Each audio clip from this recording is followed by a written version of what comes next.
Mheshimiwa Honorable Member for Chesumei, can you tell us about this day today?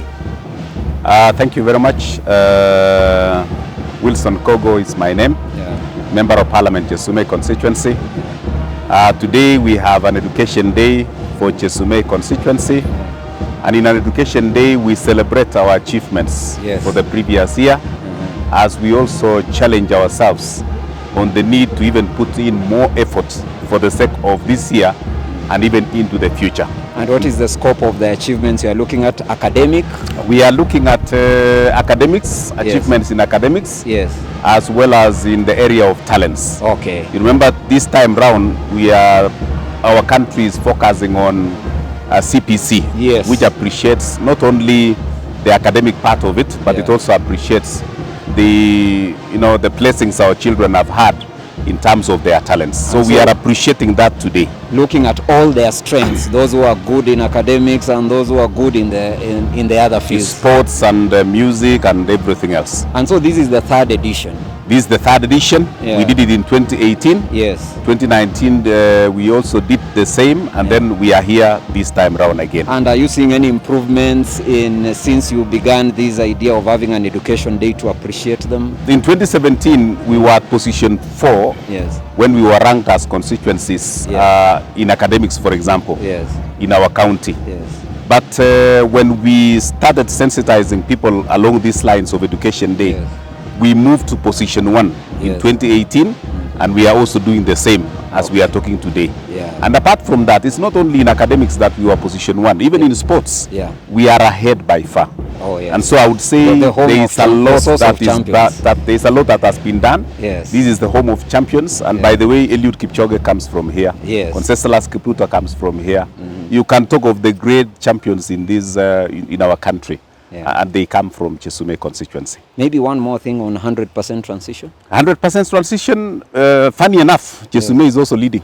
Okay. Compared to other constituencies. So it's like we are in the lead almost in everything else. Okay. And I really want to appreciate the Director of Education and everybody else, the Commissioner, our Commissioner for the sub-county and the county, for what we have done together as in the education field. I also want to appreciate the fact that we have institutions in the Chesumei constituency. Baraton University, we have Koitalel Samoei, we have MSOS TTI, we have KMTC. We have all these institutions that have also partnered to ensure that we assist the young ones to come up before we can now absorb them in the TTIs and the universities. All right. Thank you very much. Here. And to say that we are privileged today, we are greatly honored to have Professor PLO LUMUMBA, somebody who has touched lives, somebody who has not only touched lives here, not only in our country, but in Africa and even in the world. And so today we are so privileged to have him here, and I want to take this opportunity to welcome him and to really appreciate the fact that he accepted to come. And I know today a miracle is going to happen, and Chesumei will never be the same again. Our teachers are there to listen to him. Our students are there to listen to him, and the leadership of the entire constituency. So let me take this opportunity to welcome PLO and to say this is a source of champions in terms of academics as well as talents. Karibu sana. Thank you very much. Now, here we have Professor LUMUMBA attending this great event, Education Day in Chesumei County, as our Honorable Member of Parliament has told us. Professor, you are welcome. Maybe you make a statement on the need for achievement, knowing that it's the issue of achievement that has brought the children together here with the parents and teachers.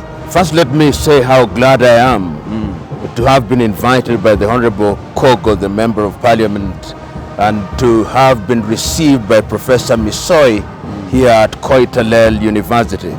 I've been in this part of Kenya on several occasions on matters academic. And I have no doubt in my mind that going forward to achieve Kenya's Vision 2030, we must have young men and women who are exposed and who are capable of delivering because they have been properly educated. Additionally, if we are to achieve Africa Agenda 2063, you need such young men and women. And a day such as this is one that gives us an opportunity to impress upon young men and women the role they have to play in the society. Yes, indeed. And there's a statement you made that I think it's good to also say it again to the viewers, that while there may be no jobs in the country, but it's important for people to continue studying.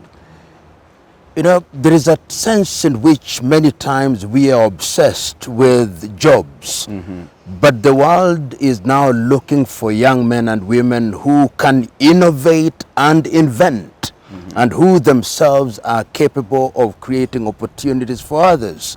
And history has demonstrated not once, not twice, that when you have an educated population, that is the beginning of success. And I will say again and again that enlightenment is the secret of success, and education is what sharpens minds and hearts and attitudes. And so enlightenment should be the aim and not necessarily seeking jobs. Not necessarily seeking jobs. How many jobs can be created? But opportunities can be created. Look at simple things such as M-Pesa. These were innovations which then create jobs. Look at things we talk about like Facebook or WhatsApp. It is young men and women who did not seek employment, but thought and believed that they could provide solutions. And they are such young men and women waiting to be discovered on this day in this part of the world. And we are looking forward to listen to Prof when he will be addressing this 3rd edition of Chesumei Education Day. And it will be well with us. Thank you. Thank you very much.